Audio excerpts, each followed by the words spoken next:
Chifuyu. Quand je t'ai croisé tout à l'heure, t'étais salement amoché. Ça m'a rappelé le jour de notre rencontre. On dirait presque que tu kiffes te faire boxer, gros. Ça m'a fait repenser à l'époque où on a commencé à traîner ensemble.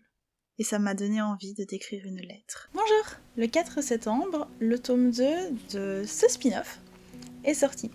Alors, il s'agit du spin-off de Tokyo Revengers, qui est centré sur Baji et sur Chifuyu. Et je me suis dit qu'à l'occasion de la sortie du tome 2, ce serait assez chouette de rappeler à tout le monde que déjà le tome 1 il existe, que c'est trop bien, et que ceux qui, comme moi, attendent impatiemment la saison 4, les gars, vous pouvez lire ça en fait.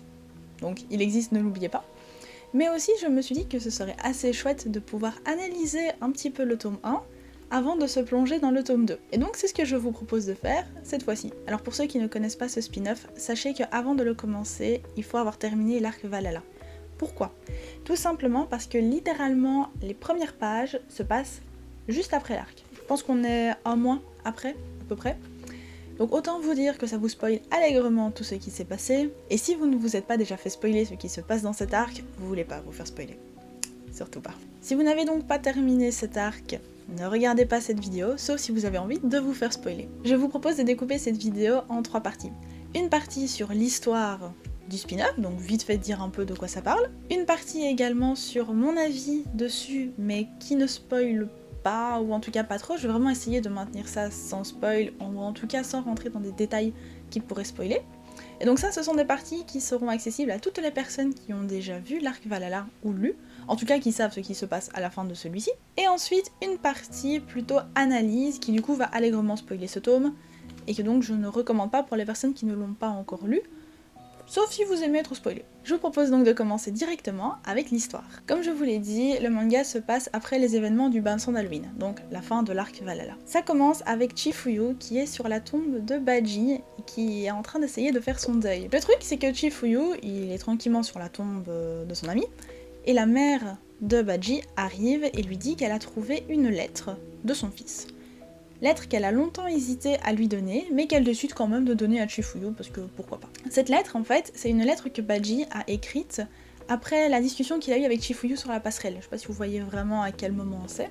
Et dans cette lettre, Baji a envie de relater à Chifuyu leur rencontre. Et en fait, c'est ça qu'on va suivre. On va suivre la rencontre entre Baji et Chifuyu, du début jusqu'à la fin, je suppose, quand on sera à la fin des tomes, et de la manière également dont leur relation s'est construite au fil du temps. Je peux vous dire que quand on lit le début, on est très loin de la relation qu'ils ont dans l'arc Valhalla. Hein. Alors il y a déjà un petit truc que j'aimerais glisser comme ça, que j'avais trouvé très intéressant, c'est l'idée de réutiliser la lettre, puisque normalement, on le voit dans le manga, mais je ne sais plus si c'est à l'arc Valhalla ou après, pas dans un des souvenirs mais qu'on voit après, mais Baji, il avait déjà écrit une lettre à Kazutora, donc il y avait vraiment cette idée de Baji qui écrit des lettres aux gens qu'il apprécie, et donc ici ça a été réutilisé pour Chifuyu, et je trouvais ça assez intéressant. D'ailleurs on voit le moment où Baji écrit sa lettre à Kazutora. Voilà, c'est très brief, mais je trouvais ça assez sympa à dire. Passons maintenant, à mon avis, sur ce tome 1. Alors, ceux qui me connaissent ou ceux qui me suivent sur TikTok le savent, je suis une grande fan de Baji, vraiment. C'est mon perso préféré dans Tokyo Revengers. Donc autant vous dire qu'un tome centré sur lui, j'étais pour. Surtout que vraiment ce que je trouvais dommage, c'était que dans Tokyo Revengers, vous le savez avec l'arc Valhalla, Baji il nous quitte assez vite. Hein. Techniquement c'est quand même un personnage qui est très apprécié, en tout cas j'ai déjà vu qu'il y avait quand même une bonne fanbase, alors qu'on ne le voit pas beaucoup. Et quand on avance dans les tomes, on se rend compte que Baji est quand même assez important, notamment via sa relation avec Maiki. Or, on ne le voit pas beaucoup. Donc je trouvais ça assez intéressant d'avoir vraiment un tome, enfin plutôt une série ici, qui va nous relater l'histoire de Baji, nous permet d'en apprendre un peu plus sur lui. Donc déjà, premier point hyper positif. De plus, vraiment ce qu'on voit dans l'arc Valhalla, c'est que Chifuyu et Baji ont un lien très fort. Vraiment, Chifuyu, c'est... Baji, c'est vraiment quelqu'un de très important. Et je me demandais un peu comment est-ce que cette relation s'était créée. Or là, on se rend compte qu'à la base, c'était pas du tout comme ça. Parce que vous allez très vite remarquer que Chifuyu, il est extrêmement immature. Et c'est normal, puisque Chifuyu a quand même 1 an de moins que Baji, et que leur rencontre se passe à peu près 1 an avant Tokyo Revengers. Donc c'est normal. Et j'ai trouvé ça assez bien que justement on voit que Chifuyu était beaucoup plus immature, parce que Chifuyu, c'est encore un enfant dans ce tome-ci. ça se voit. C'est vraiment un tout jeune adolescent, mais qui n'a pas encore gagné vraiment de la maturité. Et ça, je trouve que c'est assez bien traité, parce que vraiment, déjà dans ce tome-ci, on voit une évolution au niveau de la maturité de Chifuyu, mais dont on reviendra un peu plus dans l'analyse. Et ça, du coup, c'était vraiment un gros point positif que j'ai vraiment apprécié dans ce tome-ci. Une autre chose que j'ai beaucoup appréciée et dont je me suis rendu compte au cours de ma lecture, c'est que dans Tokyo Revengers, en fait, on suit les chefs, mais on suit pas vraiment de brigade spécifique. Or, ici, comme on suit Baji, on se concentre un peu plus sur la première brigade. On voit comment est-ce que Baji s'en occupe, la manière dont il fait les réunions. On voit aussi qu'il porte de l'intérêt, qu'il veut un peu protéger les membres. On voit vraiment un peu la relation au sein d'une brigade, et ça c'est vraiment quelque chose que je me suis rendu compte qui manquait dans Tokyo Revengers. En même temps, on voit tellement de choses dans la série principale qu'on n'a pas vraiment le temps. Or ici c'est un peu plus approfondi, et c'est vraiment quelque chose que j'ai trouvé vraiment chouette. On ne voit pas que ça, puisque ce tome 6 se concentre beaucoup sur leur vie à l'école, mais on voit quand même un petit peu des combats de gang et tout ça, ça reste Tokyo Revengers, hein, c'est normal. Mais on voit pas le gang en gros, on voit un fragment du gang, et j'ai trouvé ça assez chouette. Surtout qu'en plus, on a encore une fois une vision de quelqu'un qui découvre, puisque dans Tokyo Revengers, Takemichi découvre le Tokyo Manjikai, et ici c'est Chifuyu. Mais en même temps, on a cette vision de Chifuyu qui va découvrir un morceau du gang. Alors Chifuyu, vraiment, il va démarrer par comme s'il rejoignait une brigade en fait.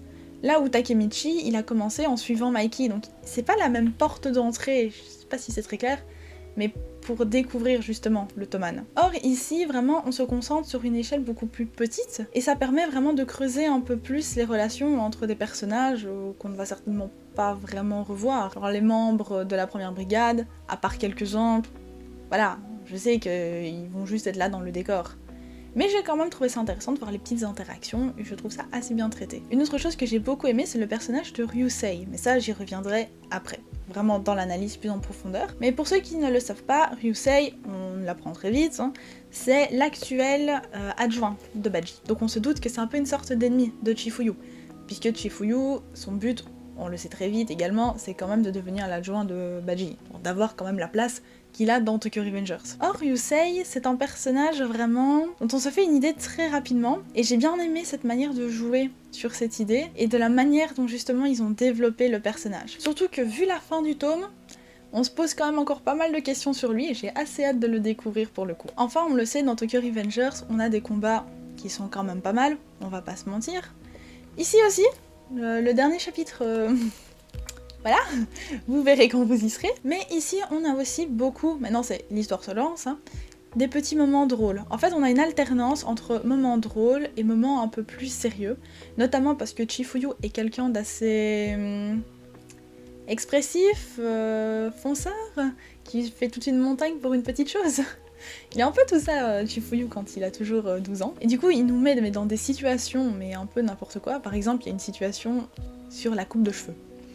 Vous verrez quand vous y serez, mais c'est assez drôle en fait. Il y a vraiment des moments légers, et ça nous permet de ressentir les moments plus graves encore plus fort. Parce qu'on peut être là en train de rire à une connerie que Chifuyu a faite, on tourne la page, et puis on a des gangs qui apparaissent, c'est n'importe quoi, au secours, on va tous mourir, et là ça devient hyper sérieux. Et c'est vraiment cette alternance qui rend une sorte de dynamisme en fait à l'histoire, et qui est vraiment très très agréable à lire. Donc pour ceux qui s'arrêtent là, et qui se demandent pourquoi est-ce qu'on doit lire vraiment ce spin-off, déjà à mon sens il est assez intéressant de le lire pour pouvoir tout simplement mieux comprendre Baji, mieux comprendre Chifuyu, et mieux comprendre le Toman en général, puisque ça va nous permettre d'avoir vraiment ce qui s'est passé avant l'histoire, mais ce qui s'est passé pour Baji, pas pour Mikey ou pour quelqu'un d'autre. Ça permet également de donner de la profondeur au personnage de Chifuyu, notamment à son deuil, puisque en fait on va voir toutes les épreuves qu'il a dû traverser pour pouvoir être ami, je vais dire, avec Baji. En tout cas pour que la relation qu'il a avec lui soit aussi importante. Parce que l'air de rien, dans Tokyo Revengers, on nous dit vite fait qu'ils se sont rencontrés, Baji lui a proposé d'aller manger des nouilles, et puis voilà, c'était fait, ils étaient meilleurs amis. Alors que non, pas du tout. Ça a été beaucoup plus compliqué que ça. En plus de tout ça, c'est assez drôle. Si vous ne vous êtes pas encore remis de la mort de Baji, vous allez pleurer au début, hein. Courage, on est tous passés par là, je suis toujours en train de faire mon deuil. Alors que ça fait un petit temps, quand même, que j'ai fini l'arc Valhalla. Hein. Et enfin, dernier point quand même assez important à ce niveau-là, c'est que les personnages sont juste trop bien. C'est vraiment des personnages à la Tokyo Revengers, donc fatalement si vous n'aimez pas ça, vous n'aimerez pas vraiment le spin-off, mais on est vraiment dans l'ambiance Tokyo Revengers, avec les problèmes de gang et tout, où on a des personnages qui encore une fois réagissent de manière assez différente. Par exemple, on a Baji qui est très posé, très chef de brigade en fait. Baji a toujours été ça, quelqu'un qui a vraiment la tête sur les épaules, qui sait prendre ses responsabilités en situation difficile. Je parle au niveau du gang, hein, pas quand il fait des conneries ou quand il est juste avec ses amis. Mais vraiment, s'il y a une situation pour laquelle il doit assurer le rôle de meneur, il sait le faire. Et ben ici, on a vraiment ça, et on a du coup son tempérament qui affronte un peu celui de Chifuyu, qui est tout jovial. C'est Chifuyu quoi, qui est un peu dans les extrêmes, enthousiaste et tout. Et ça, c'est assez intéressant de voir un peu la dynamique qui a été créée entre deux et la manière dont en fait leur relation, qui au début n'avait pas grand chose pour bien démarrer, voir à quel point elle est devenue belle, et jusqu'à ce qu'on arrive à Tokyo Revengers. Par contre, j'avoue que mon petit espoir, c'est quand même que ce spin-off ne se termine pas sur l'arc Valhalla, parce que si on me refait une fin où Baji meurt dans les bras de Chifuyu, je vais pas survivre. Très clairement. Sur ces belles paroles, je propose de passer à l'analyse. Donc ceux qui ont déjà lu ceci, vous pouvez rester. Ceux qui n'ont pas encore lu et qui ne veulent pas être spoilés, ne restez pas, parce que ça risque de spoiler allègrement. Alors pour cette analyse, j'aimerais bien me concentrer sur les personnages. Donc on va se concentrer dans l'ordre sur Ryusei, Chifuyu, Baji et Pekeji, parce que bon, voilà, le petit chat, en vrai, il est quand même un petit peu important, il a quand même un petit rôle sympathique, donc autant lui attribuer une petite place dans l'analyse. Commençons donc par Ryusei.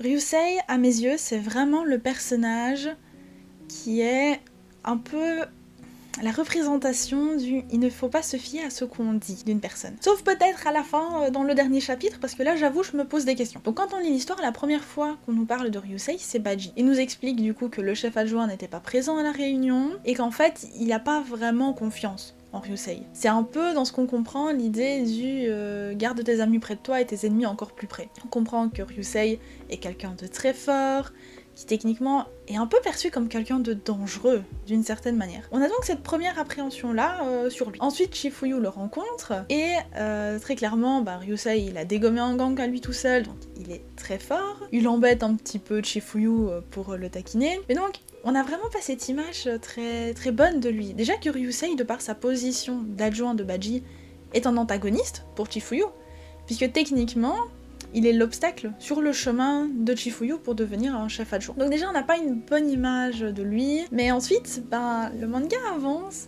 et on arrive à un moment où Ryusei va rendre visite à un des membres de la première brigade qui est à l'hôpital à cause d'un combat de gang. Et en fait, on se rend compte qu'il fait attention aux membres. Certes, il ne vient pas aux réunions, certes, il fait très souvent cavalier seul, certes, il passe sa vie à dormir sur les toits comme s'il en avait rien à carrer de rien du tout, mais en même temps, il va aller voir justement le membre qui est blessé, il va lui amener, je crois que c'est de la nourriture, et en fait, la personne qui est dans son lit d'hôpital dit « Tous les membres t'aiment bien, en fait, on sait tous que tu fais attention à nous, même si tu as l'air de n'en avoir rien à cirer. » Pourtant, ça montre quand même que c'est une bonne personne, ça montre qu'il a un petit côté beaucoup plus gentil, ça montre qu'il faut peut-être pas autant s'en méfier. Il est peut-être dangereux pour le gang, certes, mais ça ne veut pas dire pour autant que c'est une mauvaise personne. Et j'ai bien aimé cette petite ambiguïté du... techniquement, c'est quelqu'un, genre c'est l'antagoniste de Chifuyu, il a une position dangereuse pour Baji qui lui fait pas totalement confiance sur certains points, mais en même temps il est apprécié visiblement par les membres de la première brigade parce que justement il fait attention à eux et qui, même s'il a ce masque, les membres savent qu'ils peuvent compter sur lui. J'ai trouvé ça assez intéressant au niveau de ce personnage-là. Maintenant, j'avoue que la fin du dernier chapitre, où il pète un petit peu un plomb, laisse présager qu'en effet, il est assez dangereux. Mais ça, on verra dans le tome 2.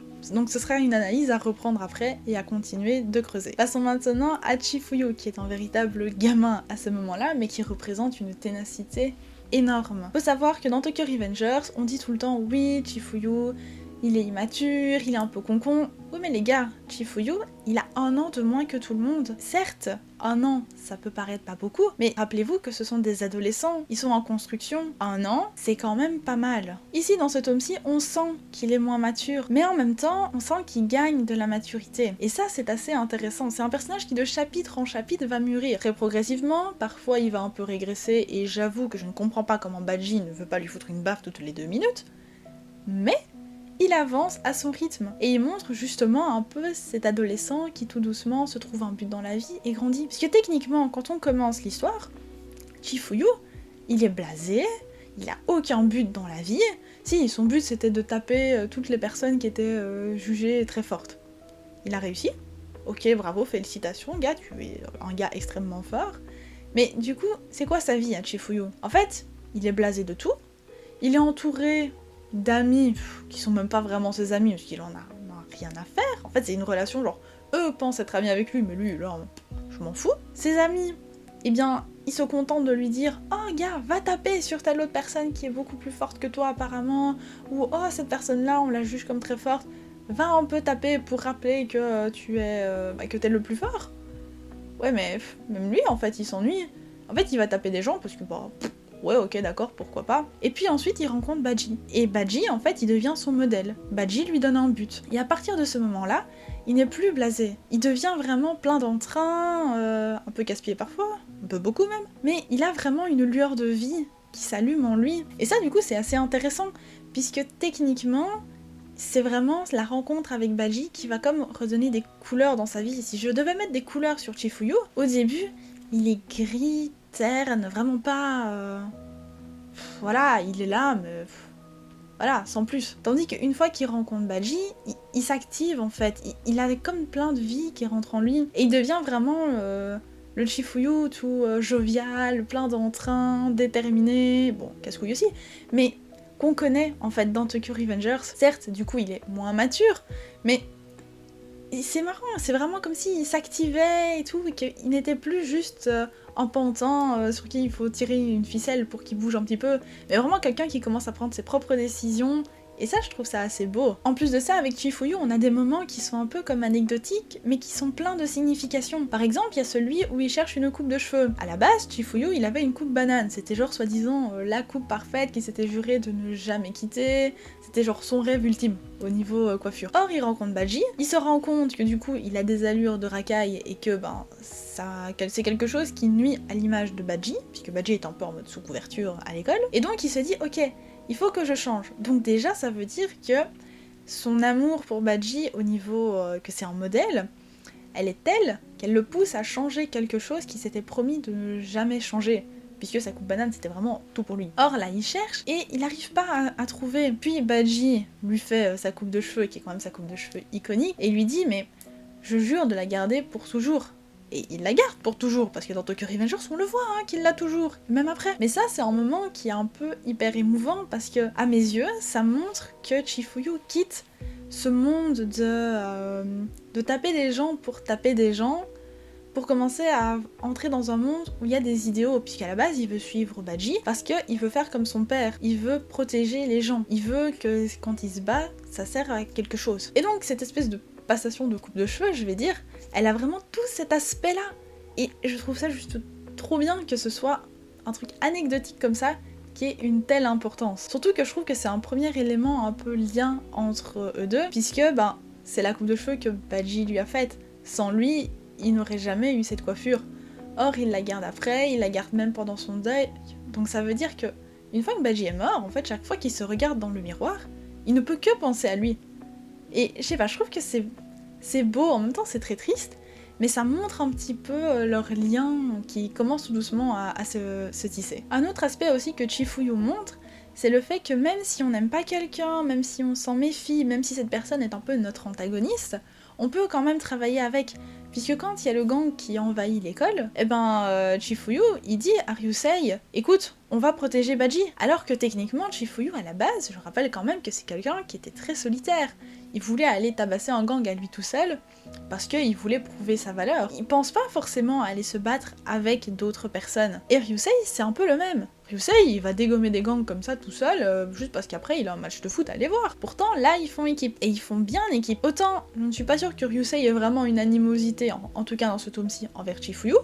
Le plus en mode, oui, le petit, il est marrant, on va un peu le taquiner. Mais Chifuyu, Ryusei, il l'apprécie quand même pas tant que ça. Il représente quand même quelque chose qu'il voudrait bien éliminer, si je puis dire. Or là, le moment est grave, on n'a pas de temps à perdre, on fait équipe pour protéger Baji et sa couverture. Et ça montre un peu que quand on tient à quelqu'un, bah on peut tout à fait faire équipe avec quelqu'un qu'on n'apprécie pas vraiment, mais parce que la situation le demande. Et c'est quelque chose auquel ni l'un ni l'autre ne réfléchit, juste ils le font. Et j'ai trouvé que c'était un bel exemple quand même. Passons maintenant à Baji, même si lui j'ai vraiment pas grand chose à dire sur lui. Baji, on le sait bien, c'est quelqu'un qui est assez froid, qui va pas vraiment montrer ses émotions. Pourtant, quand le fameux membre de sa brigade est à l'hôpital, il va le voir. On montre aussi que Baji a un certain respect des règles. Outre le fait qu'il fasse attention aux personnes de sa brigade, il fait aussi attention au fait que sa brigade, je vais dire, ne dérange pas trop les autres. Par exemple, quand Chifuyu et Ryusei sont en train de se disputer à l'hôpital,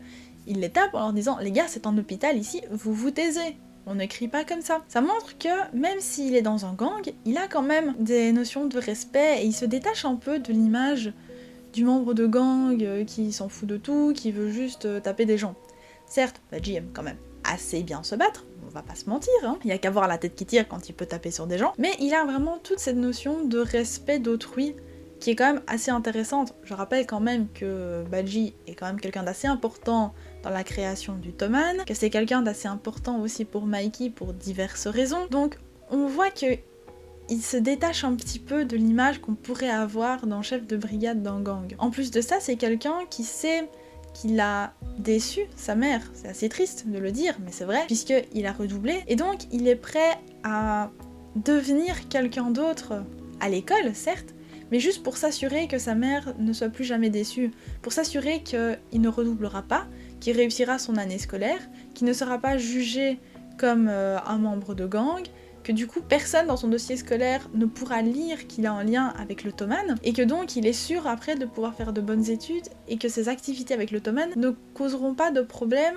à ce que sa mère veut pour lui. Et donc ça, je trouve que c'est une belle preuve de maturité pour quand même quelqu'un qui n'a que 13 ans, normalement, à ce moment-là. Mais aussi une belle ambiguïté, puisque vraiment, on ne s'attend pas forcément à ça de la part d'un chef de la première brigade. Surtout qu'il est quand même assez réputé pour être très fort au combat. Passons maintenant au dernier personnage, à savoir Excalibur, /PKJ, /Ronaldinho. Alors oui, il s'agit d'un chat, mais déjà, il est trop chou, donc rien que pour ça, il a sa place ici. Mais en plus, c'est un chat qui a quand même une certaine importance, puisque c'est un chat qui lie les trois personnages principaux. Pourquoi? Tout simplement parce que, à la base, c'est le chat de Chifuyu. C'est un chat errant qu'il a recueilli, qui est dit très craintif. Et puis ensuite, quand le chat voit Ryusei, bah directement, il l'apprécie, il a pas peur de l'approcher. Or, Chifuyu dit que ce n'est qu'avec les personnes bien qu'il fait ça. Donc déjà, ça nous dit que Ryusei, il y a moyen qu'il se soit quand même quelqu'un de bien. Mais surtout, ça veut dire que Excalibur /Ronaldinho fait un lien entre Chifuyu et Ryusei, puisque techniquement, ben, ça veut dire que le chat les choisit tous les deux. Il ne peut pas dire non, moi je reste avec un. Ils sont d'office liés dans le bien-être du chat, si je puis dire. Mais en plus, après, on apprend que le chat va aussi chez Baji, qu'il a appelé PKJ. Donc déjà, ça les lie tous les trois, puisque certes, Chifuyu, il est un peu lié à Baji, puisque c'est genre son modèle. Baji, il est à moitié lié à Chifuyu, parce qu'il est en mode oui, ok, d'accord, merci. Du moins dans ce tome-ci. Baji est lié à Ryusei, puisque c'est son chef adjoint.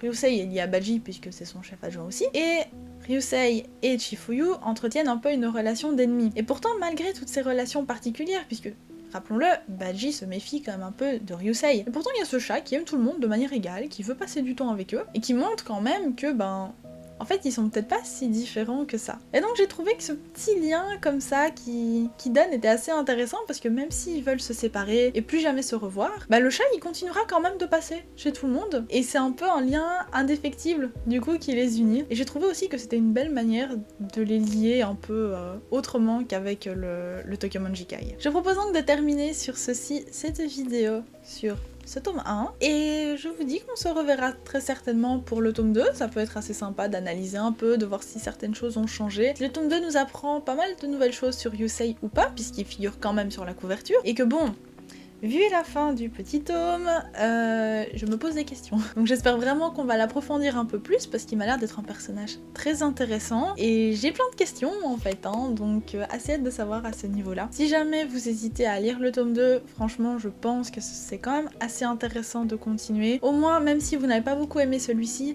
voir ce qui va se passer avec le tome 2 parce que généralement il faut le temps que ça se lance. Ici, on a quand même eu un nouveau gang qui s'est ramené au sein de l'école.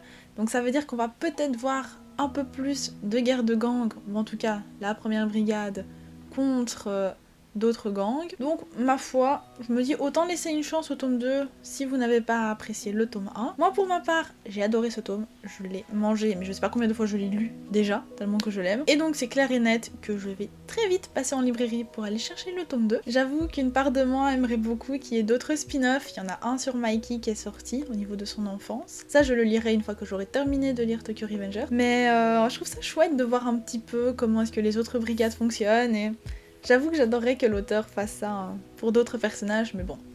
Je vais déjà me satisfaire de ce que j'ai, profiter qu'on voit Badji un peu plus et refaire mon deuil quand ce sera fini, parce que je vais mal le vivre, je le sais très bien. Moi c'est sur ce que je vais vous laisser, j'espère que cette analyse était intéressante, que si vous n'avez pas encore lu ce livre et que vous vous êtes totalement fait spoiler, vous aurez quand même envie de le lire, parce que franchement c'est chouette. Et si vous avez envie de rebondir ou quoi sur d'autres choses ou des trucs à dire, n'hésitez pas. Et moi j'espère vous retrouver très bientôt pour une nouvelle analyse ou une présentation de livre ou de manga, on verra bien. Salut!